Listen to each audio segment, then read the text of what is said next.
Have you ever noticed that in the US, everyone doesn't get a great family leave benefit, but in Europe, everyone seems to take off for at least a year, if not longer? Well, my guest today is here to help us understand what exactly is going on. Orli Cotel is a senior advisor at Moms First, a nonprofit dedicated to advocating for childcare and paid family leave.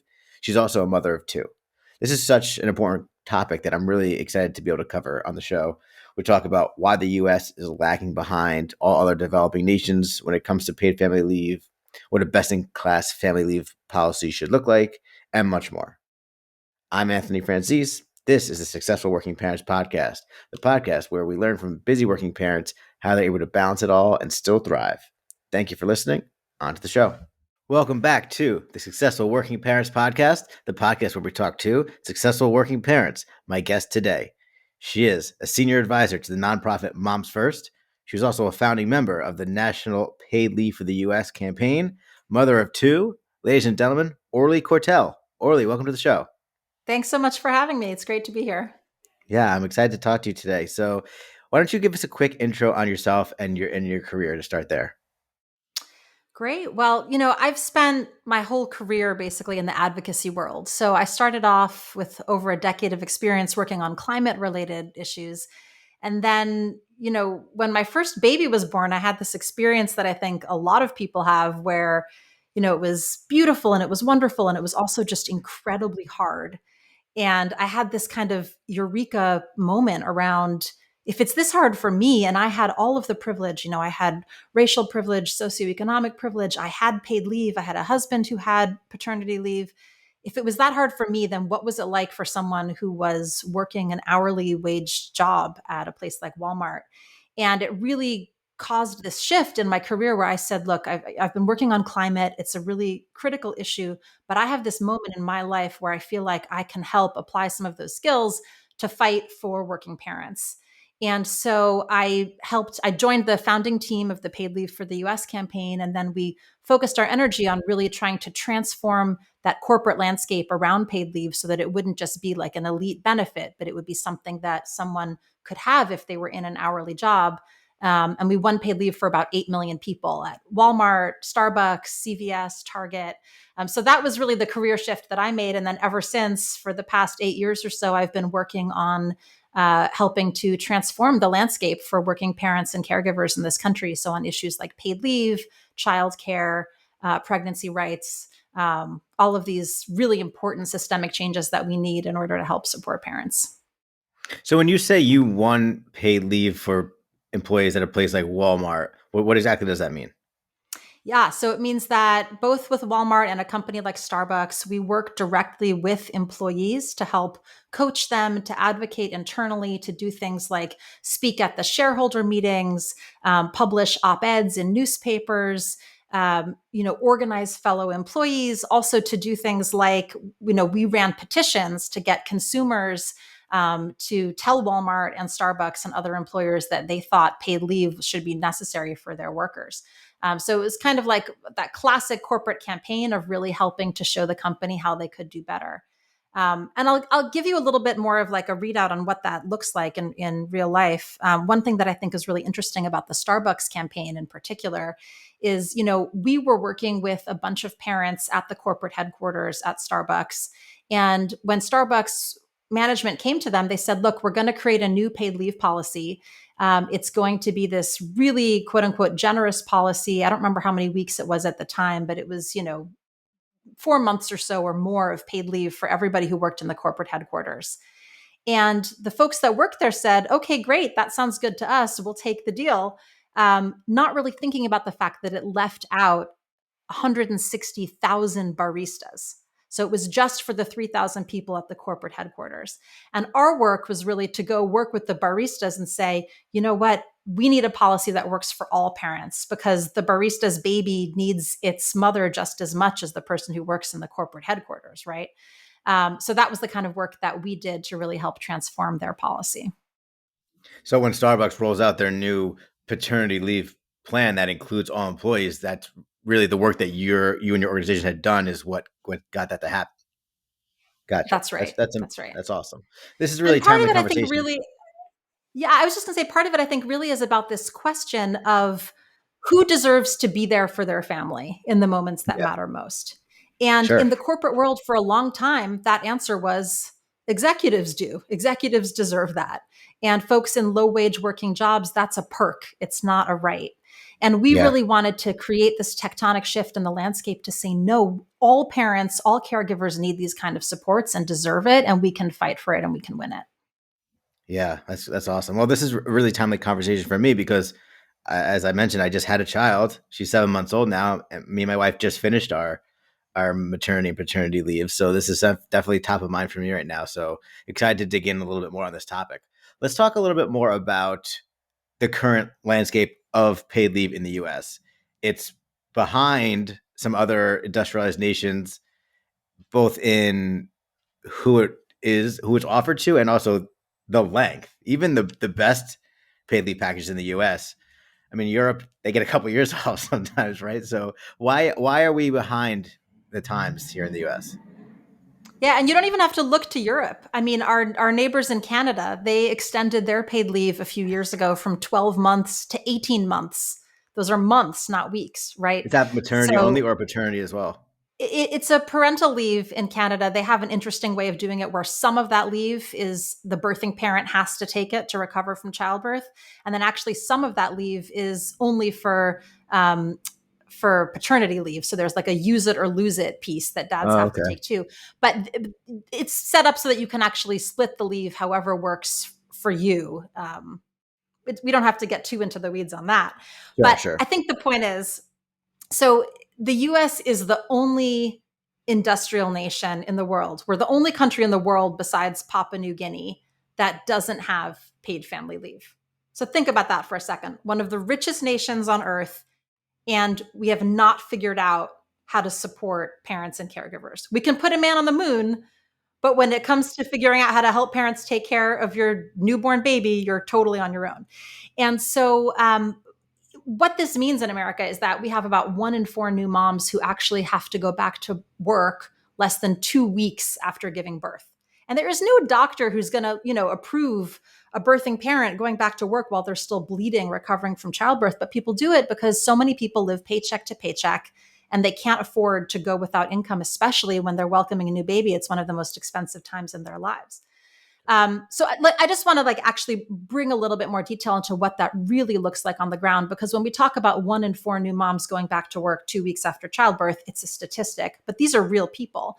And so one of the stories that I think about that really motivates me in my work is I had this conversation a couple of years ago with a nurse who was a nurse at a NICU, a neonatal intensive care unit. So that's where, the most vulnerable premature babies are fighting for their lives. And she told me this story about this mom who gave birth at their hospital on a Thursday to a micro preemie. And then she went back to her job as a server at Waffle House that Sunday That's because she crazy. couldn't go without a paycheck. Can you imagine? And this nurse told me that this mother would go and be on her feet all day while she's still bleeding, recovering from childbirth, working as a server.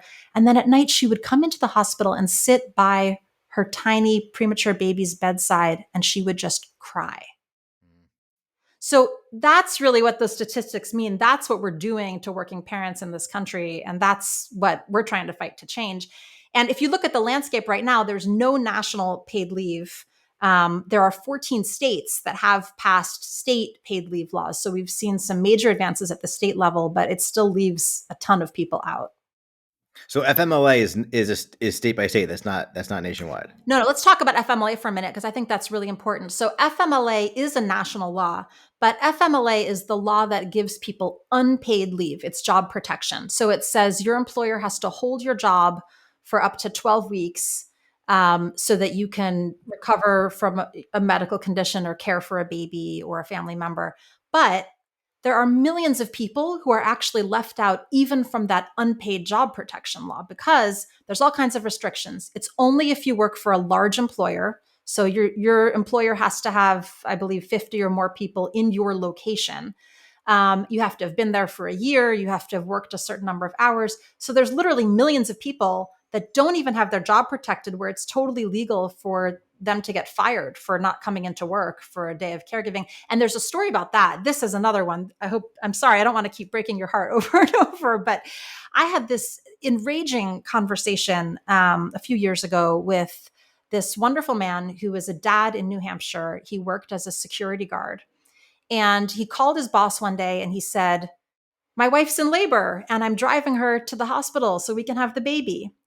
And instead of saying congratulations, his boss said to him, "Well, that's nice for you, but you need to be at work today. And if you don't come in today, you're fired. So you have to choose right now between your wife and your job." And what would you do in that situation? They didn't have a lot of income and they're about to welcome a baby and have hospital bills and all these new expenses. But he chose to be at his wife's side and he was able to be there, be at the birth of his baby. And then he was unemployed and had to navigate unemployment while dealing with all these family changes. So, and that was totally legal because he was not protected under FMLA. I don't know if they didn't have, his employer wasn't big enough, but anyway, that's one of the other challenges that people face is the issue of not just the pay, but trying to keep their job. But then some states do have it where there's a certain amount of pay that you get up to a certain, and then it's like Yes. capped, right? Like in New York, I Yes. know because my wife did partial FMLA leave for some of her leave, and I think she was like 67% of a certain salary you get, right? Yeah, so it's different in every state of the 14 states that do it. But essentially, the way that it works is FMLA might protect your job. It forces your employer to say you can have these 12 weeks away from work. And then the state program is like a public insurance program that everyone pays into just a little bit. And then when it's time for you to take benefits, the state will actually send you a check or, in some cases, a debit card and pay you a percentage of your salary for the time that you're out. And one other thing I think people don't often know that's important for working parents to know is that working parents have a lot of other responsibilities sometimes in addition to taking care of newborn babies, right? Many of us are also caring for aging parents, or you might have a spouse or a sibling with a serious medical condition. And this can be really disruptive if you have a job and you're not sure how are you going to take time out to care for your dad with cancer or your brother who needs surgery. And so in those states, in addition to taking that paid leave to care for your baby, you can also file a claim to take paid leave to care for a seriously ill family member. So there are a lot of ways that the states that have these programs in place really help set up working parents for better success in their workplaces. Is FMLA good? Do you think it's sufficient? I mean, I know it caps out at a certain dollar amount. Do you think there's more to be done, even just with what we have? Look, I mean, FMLA was the biggest national win for working families, working parents, and caregivers, in the past 30 years. Um, it's great. It definitely does not go far enough. And I would say there's a couple ways in which it doesn't go far enough. Too many people are left out. So, you can't qualify for job protection, just like that security guard I told you about. Yeah. But then also, I would say that 12 weeks is often not sufficient. There are plenty of people who need more than 12 weeks to treat their own serious illness like cancer or care for a baby. All the scientific evidence shows that there are many people who really need at least 6 months to recover from childbirth and to bond with their baby. And the biggest thing about it is that FMLA is unpaid. And as we know, we live in a country where so many people live paycheck to paycheck. They can't afford to take unpaid leave. And so that's why people are returning to work 2 weeks after childbirth. In many cases, they could qualify for more unpaid time off, but they simply can't afford it, which is where the paid leave programs become so critical. So why are we so behind in the U.S.? There are so many reasons why I could answer that question for you. But honestly, I think part of it is that our leaders in Washington and in many of our state houses really don't care about parents and caregivers. And I think we need to be a lot louder. We need to make a lot more noise and we need to build a lot more power. So, one of the reasons I think we're starting to see this transformation in paid leave right now is that employers have started doing a much better job in the private sector on paid leave. And I always look at it like public policy, is really downstream of corporate practice. So as more employers start saying, we see this connection between success in our workplace and paid leave, doing what's good for families is also good for business, This actually helps women and parents and caregivers return to the workforce instead of just dropping out. Like there's all these reasons why it's good for business and the economy. And once the private sector starts seeing that and promoting it, I think it does have a trickle down effect to help our public sector leaders realize, okay, now we need the policies in place that really help support it. Because honestly, I mean, you probably see this too, right? Like how many moms and parents and caregivers are just crying in their bathrooms at night? They're hiding from their children and they're crying. And they view, and we as a society view these as individual problems, that if someone can just get the right amount of therapy or medication or figure out the Excel spreadsheet to organize their lives, that they can make it work. But these are systemic problems, which we know because every other country on earth has acknowledged that there needs to be some kind of public support, especially for new parents. So you don't have to take my word from it. I mean, again, look at Canada, look at every nation that said, like, we see the clear economic imperative, public health, economy, business, gender rights, all of these things tie into showing why we need to show up for parents. So what should it look like? What is a best in class paid leave policy? So I can talk a little bit about what that looks like in the private sector, but I can also talk about like what that would look like, I think, when it comes to our government. Yeah, let's talk Um, about both. yeah. So there are a lot of workplaces that I think are really doing it right. So when you look at what good paid leave looks like in a workplace, the first thing is that it's equal. It would apply to all kinds of employees. You wouldn't have a separate policy for management or hourly workers. You would say this is going to be for all types of workers, full time, part time, everyone. The second thing is that it would be enough. It would be at the very, I would say the bare bones minimum is 12 weeks of paid leave, but many of the best employers are now doing 6 months of paid leave to make sure that folks really have the time that they need with their families. And then the other approach to really making sure it's inclusive is to say that that paid leave isn't just for new parents, but it actually also is paid leave that anyone can take for family caregiving. So Deloitte is a company that really pioneered this approach. They launched what they call a paid leave policy that the way they describe it is it's not just gender neutral, but it's generational neutral, which means they have 16 weeks of paid leave. You can take it to bond with a new baby. You could also take it to care for an aging parent. It's basically to acknowledge that employees are real people with real families and needs that sometimes require them to take a little bit of time away from the workplace to handle those important demands on their lives so that they are able to return with a clear mind and be back at work.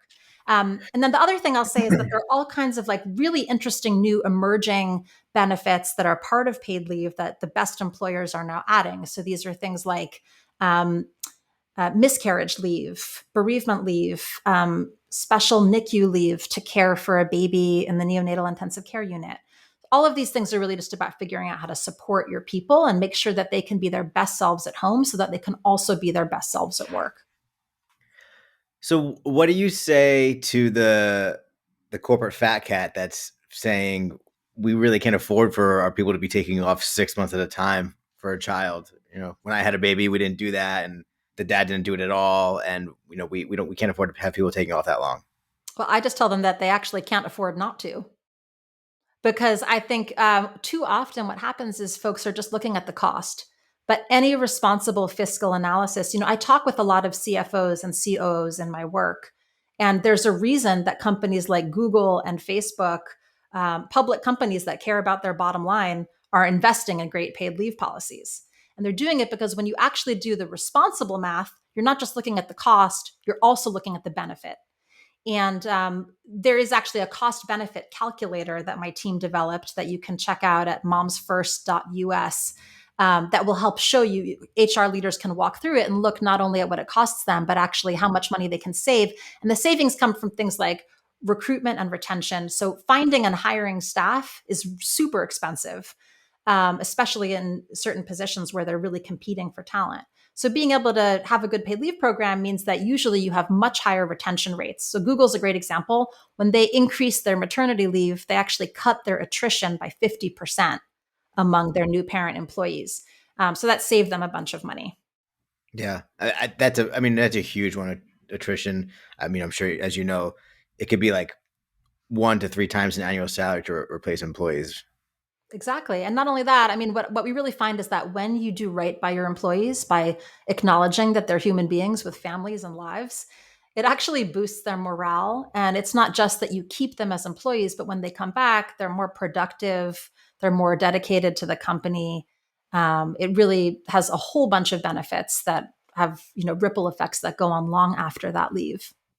And should there be parity between the male and the female, or between the birthing parent and the non-birthing parent? I always advocate for equal paid leave for all parents, and I think that includes adoptive parents. Whatever your path to parenthood is, you should have access to an equal amount of bonding leave to bond with the baby. I do think that going through childbirth is a real physical thing that happens, and we need to acknowledge that. And so, the way I think a lot of employers handle this, what I always advise is that you have a separate leave that's really about that recovery from childbirth. It's like the medical leave that's recovery from childbirth that any birthing parent gets, but that the bonding leave is really equal between any kind of parent. And part of it is, Anne Marie Slaughter has this great quote that I love where she talks about the fact that you can't have equality for women in the workplace if you don't also have equality for men at home. And what we find is that when dads take paternity leave, then they're so much more involved in the life of that baby, not just when the baby's a newborn, but the studies show that the dad's involvement in household chores, household duties, parenting continues like until that child is 18. And you actually even see better outcomes in high school for kids whose dads took paternity leave when they were babies because the dads have continued to be so much more involved throughout their lives. So there's a ton of benefits for it. Interesting. Yeah, me and my wife actually did our leave back to back. I don't know if you think that that's better or worse, or it's too late now. But I don't know if that's what you would Not better advise, or or worse. No, I okay. mean, I think everyone should figure out what works best for their family. And I think that Yeah. that actually, so when you say back to back, do you mean she took leave first and then she went back to work and you took yours? Yes. Yeah, I think a lot of parents do it that way. My husband and I did it that way. He took some of the leave up front with me in Yeah. the Me first too. I did. month, Yeah. right? And then he took leave when I went back to work. I think it's great. I mean, for me, it was really the right decision because I felt so much more comfortable and confident going back to work, knowing that our baby was with my husband versus having to go with like a daycare or a stranger who is a caregiver. I mean, I think it can really, this is what I mean about it can really also help women's involvement in the workforce and in the workplace when a dad gets paid leave, because not only is the dad more involved at home, but it no longer is viewed as like just the mother's responsibility to figure out how to balance and juggle everything and make it happen, right? It's now like everyone's job to be a part of the solution. Yeah. I mean, those first few days returning back to work are tough, and the first few days of whatever childcare arrangement you have are also tough. So I think having to combine them is obviously tougher. So I think it is. I think to your point, it is nice to, like, we just started daycare in January, and it was really just probably harder on me than my baby, I think. But so I think having to go back to work and worry about that stuff at the same time is hard. Well, also, I mean, the other really great thing about that is it can extend the time that the baby is at home with the parent before going to daycare. And Right. as we know, like when you send a baby to daycare, the baby starts to be exposed to all kinds of germs. And so keeping the baby home a little bit longer, I think also has real health benefits. Oh Um, yeah. I mean, we've been sick. We've been sick ever since. All right, how about the public sector? We talked about the private sector. What is best in class leave look like in the on the public side? Well, I think what we're seeing, all 14 of the states that are doing paid leave have all followed a similar model that California set out, which is this kind of public insurance program where everybody pays in just a tiny bit and then anybody can reap the benefits when they have a baby or when they have some other family caregiving responsibility. And this is really important because everyone's paying into the system. Not everybody's going to choose to have a baby, but everybody in our entire society is going to either need to give or receive care at some point in their lives, right? So even if you're not going to be a parent, someday you might need to care for your own parents, you might need to care for a family member with cancer, or you might get sick and want someone else in your life to take time to be with you. I've heard far too many completely heartbreaking stories about people who couldn't be at their dying parents' bedside because they have maybe just like 5 days of bereavement leave, which they're entitled to take after their parent passes. But if their parent has cancer, someone needs to be there for them. So all of these state programs work in a way that you can take leave for that purpose too. Um, what we need out of a national program is something that would provide this for everyone in the country, because it really makes no sense. I think all the time about a city like South Lake Tahoe, right? I live in the Bay Area in California. South Lake Tahoe is a city that sits kind of astride the border of California and Nevada. So half of the residents of South Lake Tahoe are in California and half are in Nevada. If you are a California side resident, you have paid leave paid for by the state. If you live 2 minutes away and you're a neighbor on the other side of the border in Nevada, you have no paid leave and you get nothing. You're the It's same crazy. kind of parent doing the same job. It's crazy. So, a federal law would really mean that anyone in the US could have access to that kind of time and that paid leave when they need it. And so we need it to kind of follow that same parameter where it's all families, all caregivers, minimum of 12 weeks, like really enough pay for people to be able to take time away from work and not worry about paying their bills. And should employees be able to do both if they have both offered to them? For instance, like I take 12 weeks of paid leave through my employer, and then I take 12 weeks of paid FMLA leave through the state. I think it depends, because it depends on how the job protection part of it will work, right? So that may not be, it usually doesn't end up working out that way just because folks only have a certain amount of time they can be away from the office. But I will tell you how that layering does benefit people, because I did it this way, for example, is that I had a certain amount paid for by the state. It was like 60% of my salary, I think, was paid for by the state while I was out. And then my employer did what's called topping up. So they paid the remaining 40% so that I could be 100% paid while I was out on leave. They like quote unquote made their employees whole. It works out really well because I think one of the reasons employers like this policy is it helps their bottom line. Their employees can go out on leave and a huge chunk of that leave is paid for by the public insurance program. And so the employer doesn't have to foot the whole bill.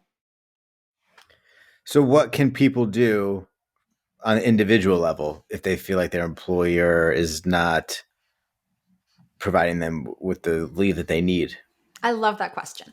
Um, I think we have to work on all fronts right now, right? So there's a lot that we can do to improve what employers are providing and what the private sector provides, while we also try to create public policy that supports parents and business. And so one of the things that I do is I've developed a whole bunch of training materials and workshops that are all available via Moms First. It's momsfirst.us. You can go to the website. You can check out the whole suite of resources that really shows you how you can advocate for paid leave in your own workplace.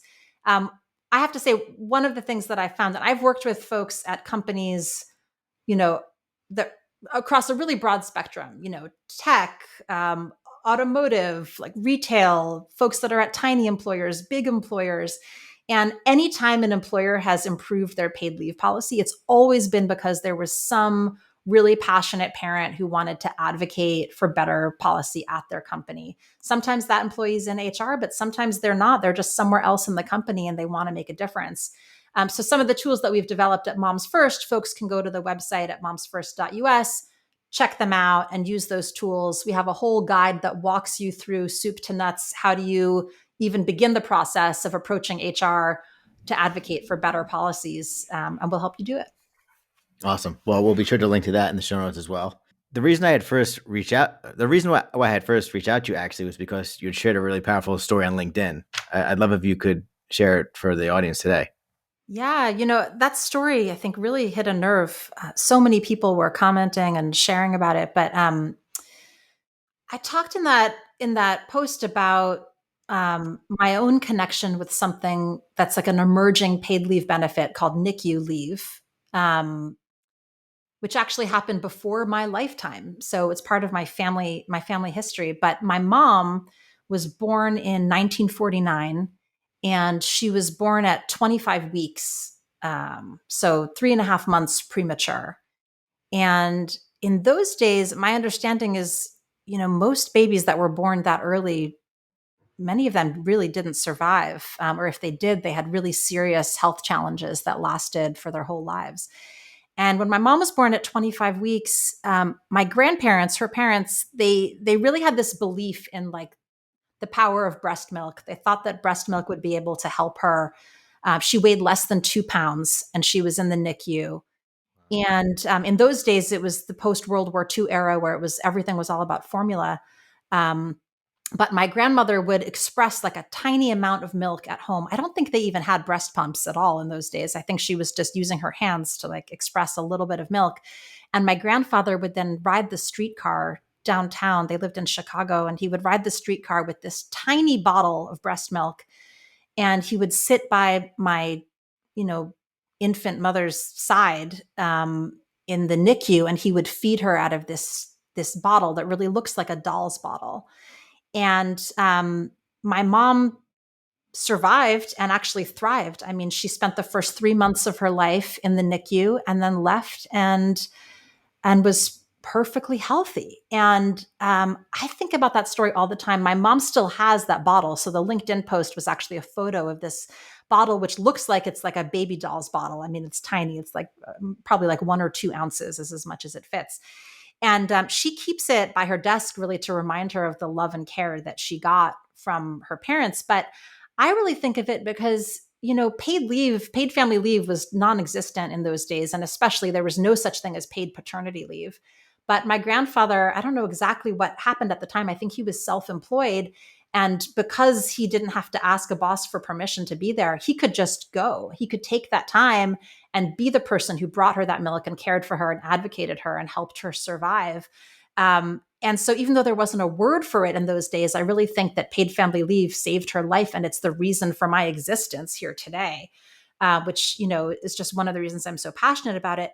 But now I think that there's a lot of companies that are starting to realize that NICU leave is actually this really important benefit, because otherwise, if you have a micro preemie that's born 3 months early, you would use up all of your leave before you even bring them home from the hospital. And you know, you need to be able to bring your baby home from the hospital. So Yeah. there are companies like Pinterest, Sony, Morgan Stanley, Bobby, the Skim. These are all companies across different sectors that are now providing NICU leave. And so that post was really about encouraging other companies to follow suit. Wow. That's incredible. Appreciate you sharing that. Okay, we're going to move into the final segment called Orly's Advice Corner. So I'm going to ask you for some advice on a few topics. Okay, you ready? Great. I love it. Yeah. Awesome. What advice do you have for busy working parents when it comes to work life balance? Oh, that's a great question. Um, Although I don't know if you're going to like my answer, because I'm going to tell you why I don't ever believe in the phrase work life balance. A lot of people don't like it, so Okay. I'm all ears. So the reason I don't use the phrase work life balance is that balance is something that an individual does. It's your own responsibility. If you have poor balance, you fall over, that's your fault. But I look at what we're doing in this country, and we are forcing parents to essentially walk on a tightrope, and walk on a tightrope while you juggle and ride a unicycle. I mean, we're asking people to do absolutely impossible tasks, and then we blame them when they fall off that tightrope and it doesn't work. So I really think what we need to do is create a level floor.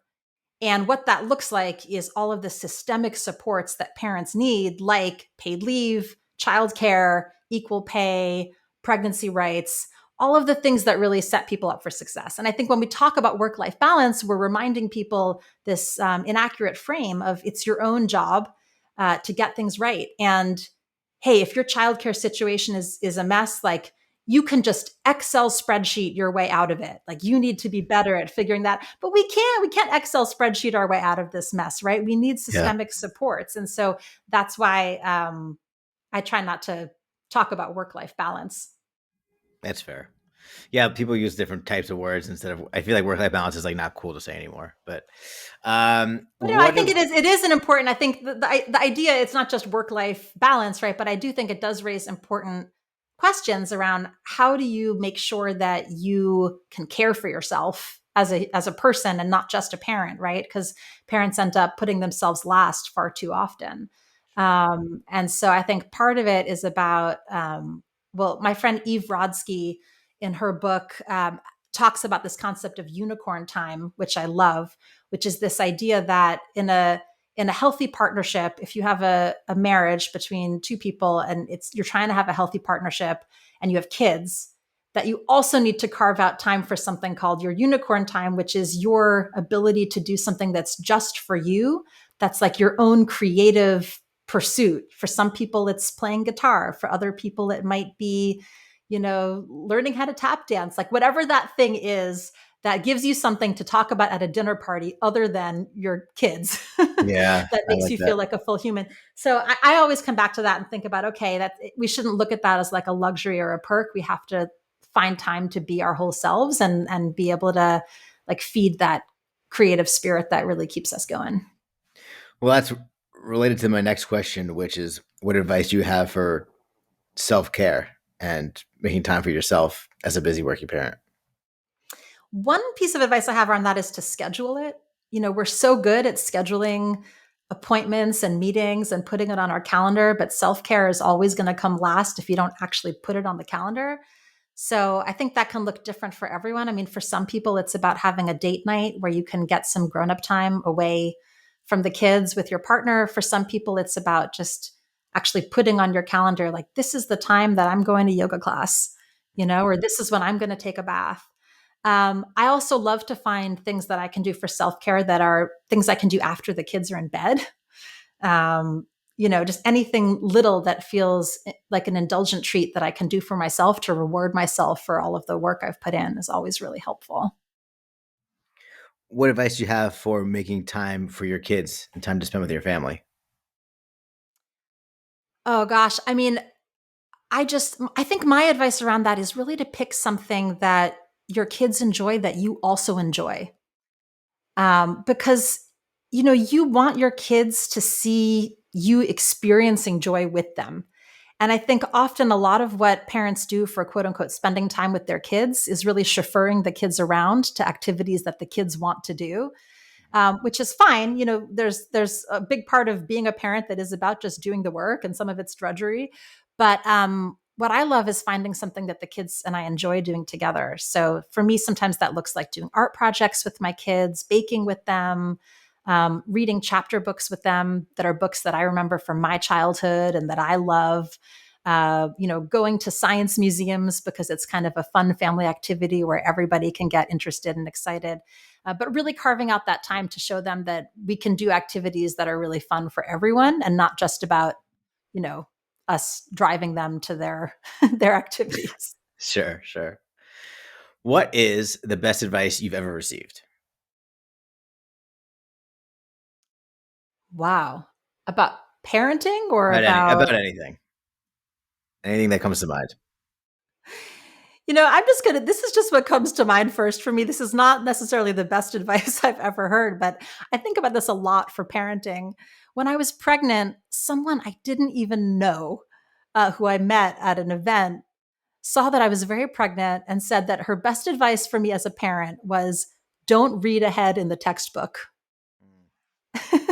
Which That's good. the way I've interpreted that, which I love, is it's like, there's so much you have to deal with every day as a parent, and your kids are changing and growing up so quickly. And it's so easy to worry about that next stage and think about, how am I going to handle, once they're in this next phase or when they're dealing with adolescence, or even like, what am I going to do next school year if I don't have childcare? Just be with them now, be in the moment, be where you are.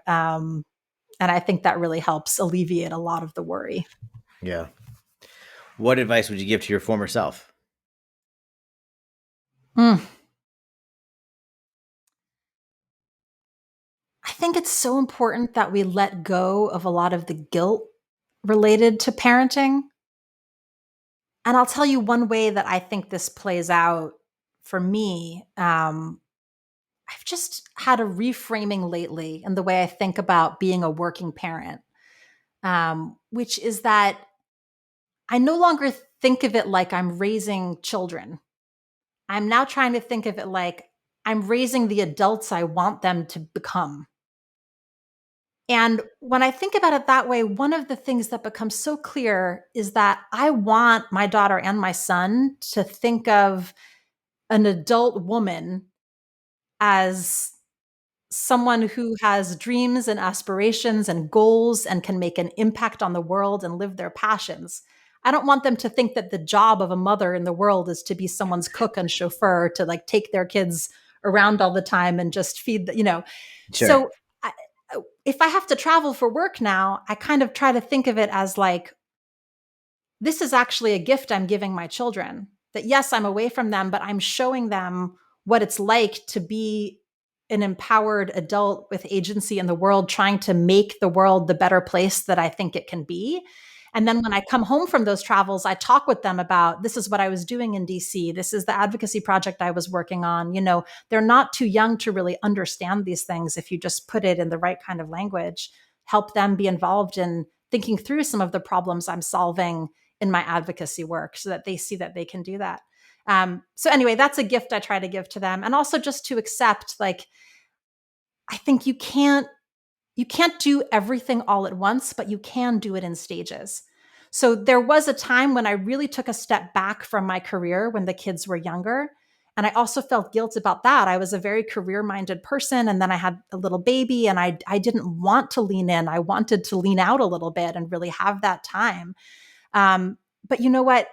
That time is really short and you don't get it back. And then I've had time later to really step further into the work world, dive into that, really invest in that. And so I didn't have it all at the same time, but I've been able to see if I can come close to having it all in stages at different times. Right. Okay, last question. By the time this comes out, I think my daughter will be about 8 months old. So, what advice do you have for me as the father of an 8-month-old daughter? Get sleep wherever you can, whenever you can. How's sleep going for you? How's it Good. been? Actually, we good. We just kind of got to the note, sleeping through the night section. So it's been going well, like the last month or so. That's good. I mean, for Yeah. me, that was a rough road, man. Sleep with my Yeah. kids was it was hard.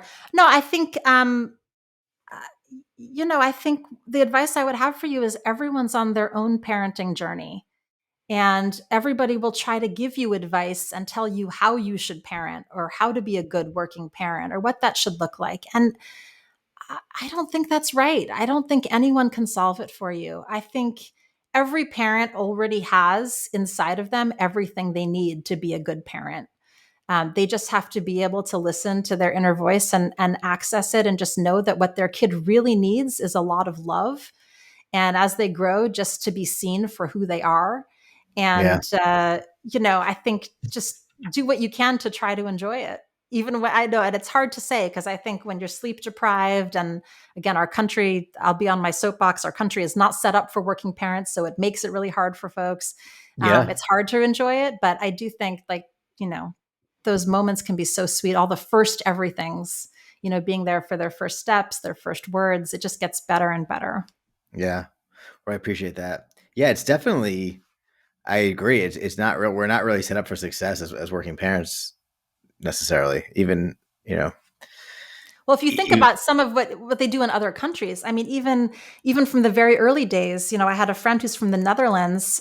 She told me that in the Netherlands, when you have your baby, they send like a nurse to your house every single week to like not only check in on you and the baby, but they send someone to like cook for you and do your laundry and help you adjust to the early days of being a new parent. I mean, there's it's so far that yeah. we can go, and I think we Yeah. can start even by just helping people figure out um you know how they can be a great caregiver and a great parent and also still be someone who works in our society.